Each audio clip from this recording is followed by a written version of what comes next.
Now there's one type of Mario game that always remains fun no matter how much you play it in the end: Mario Kart. Almost all of these games are solid, with some really standing out as some of Nintendo's best work. However, there's one Mario Kart title that stands out the most in my opinion, and that's because it does a bunch of cool new stuff. But in the end, none of that stuff really returned. I'm of course talking about Mario Kart Double Dash, which had the special items. And today we will look into this quite special concept that was only seen once, sadly enough. Now, why did they even ditch it, and why is it even memorable? Well, let's jump right in.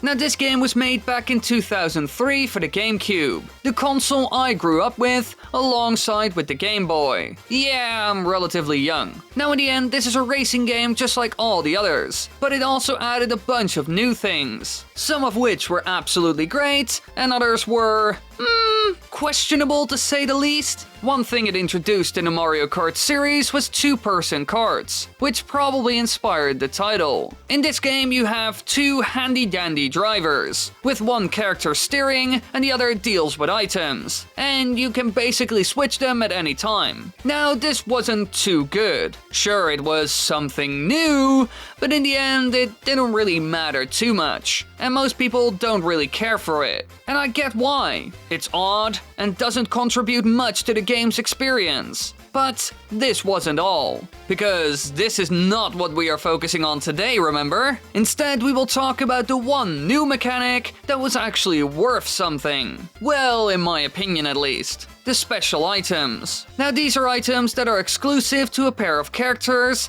and I gotta say it's pretty genius. In general, this game introduced a lot of customization and special things. You can now also select from a large variety of karts, depending on the weight class of your characters. Back in the day, you just had the standard go-kart, and that was all you could use. But this game changed that. You got a lot more choices, and this had a big influence on the franchise as a whole. Double Dash really made all characters and karts stand out, but in the end, they got rid of the best thing: the special items. In this game, all characters have special items that are exclusive to them, and this is what makes this game so great. Now some characters have a personal power-up that's only used by them, while the others share the same one, but it looks slightly different.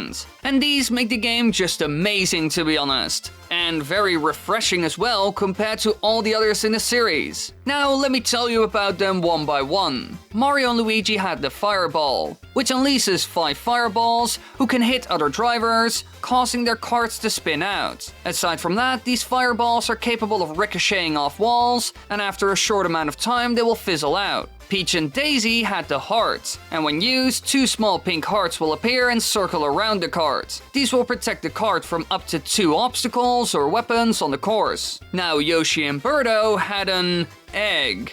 A bit odd, but when these are thrown, they will home in on the next racer, so in a way it's similar to a blue shell. But when it eventually breaks, 3 random items will get thrown out, which can be green shells, mushrooms, bananas, stars, and even bombs. Now Baby Mario and Luigi had the Chain Chomp. This one pulls the racer forward for a few seconds and completely destroys anyone in your path, if they come into contact with the Chain Chomp at least. And after a certain amount of time, it abandons the vehicle and goes on its own, until it runs off the course. And I gotta say, this one is also the most unpredictable out of all of them. And if you got hit by this Chain Chomp in any way, you will lose all your items, and also spin out. Now Toad and Toadette had the Golden Mushroom, which just gives you a lot of boosts, and is now also a normal item in games like Mario Kart 8 and the deluxe version. Now the Koopas had another well-known item in this game, the Triple Shells, which we also see in games like Mario Kart 8. Now the Kong Bros had a huge banana, and once a driver comes into contact with a gigantic banana peel, it not only makes the driver spin out for the same duration as the POW block from Mario Kart Wii,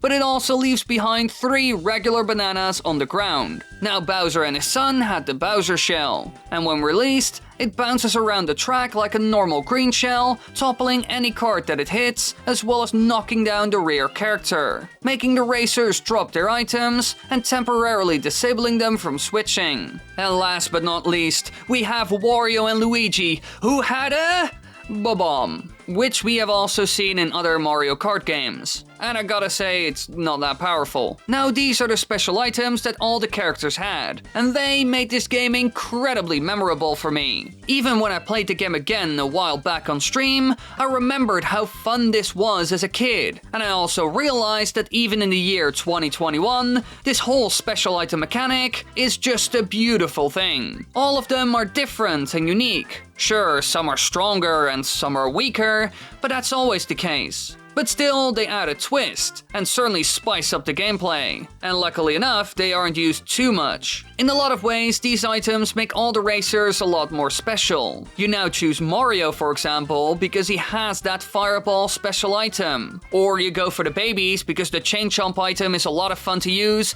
as well as very powerful. It really made all the characters very unique. There was a reason for choosing Mario over Koopa Troopa, for example. In a lot of ways, Nintendo was really focusing on making all the characters and carts they were using very special. They belonged to them. The game was lacking a lot of customization before this, after all, so adding stuff like this was a really good thing in my opinion. It made the game so much more interesting and allowed people to really go for a specific playstyle. We can even see that in the modern Mario Kart games today. Almost everyone has a certain build. Even I have a certain character and card loadouts that I will use for almost any race in Mario Kart 8 Deluxe. At some point, you just really start to understand how it handles and how it works most effective, allowing you to really get the most out of it. And a lot of things seen in this game are still in the franchise till this very day, but a couple of things were also left out. One of those was the double drivers, which wasn't a bad thing like I said before. I really don't care for it. The whole mechanic didn't add a whole lot to the game after all. But they also cut the special items. And this made me really sad to say the least. For some reason, Nintendo didn't want to continue this whole idea, and got rid of it completely. Only in some weird spin-off games it was still seen. For example, in the arcade versions, which I have only seen once in my life, and in the mobile game Mario Kart Tour. However, in the main Mario Kart series, we saw this concept never again. Items were just items, and anyone could get them. Sure, some of them did end up in other games, like the Golden Mushroom, as well as the Triple Koopa shells. However, now anyone could get them, and no one was special really. And I gotta say, I hate this a lot. I really think Nintendo screwed up here big time. They got rid of something truly special. It made the characters different from each other after all, and there was also a reason to choose one over another aside from their weight. But now that doesn't matter too much anymore. But what if Nintendo actually kept this stuff? Well, then all the characters would still have their special. The characters who were seen in Double Dash could just reuse their old special items after all, while all the new characters would get something new. Let's take Link as an example, just to get an idea. One thing he could do, for example, is shoot some sort of scatter shot with his bow, in front of him or behind him. He would just grab his bow and shoot a total of 4 arrows in some sort of half circle. And if you get hit, you will spin out and lose your items. A special item like this would be very fitting for Link, and it would also be really strong, because you can get rid of any enemies in front of you or behind you. Now another character that could have a really cool special item would be the Inkling boy or girl.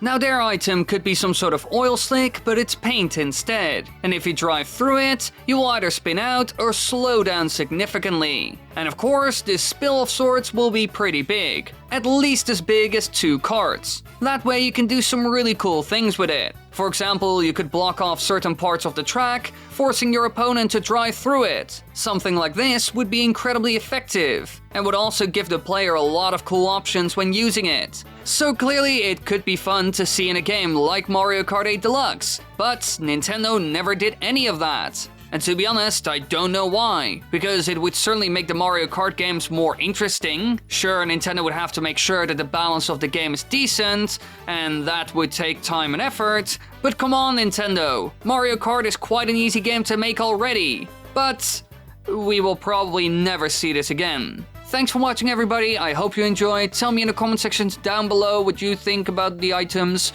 Click subscribe, click like, and help Papa Wily. Thank you. I'm dying. Bye.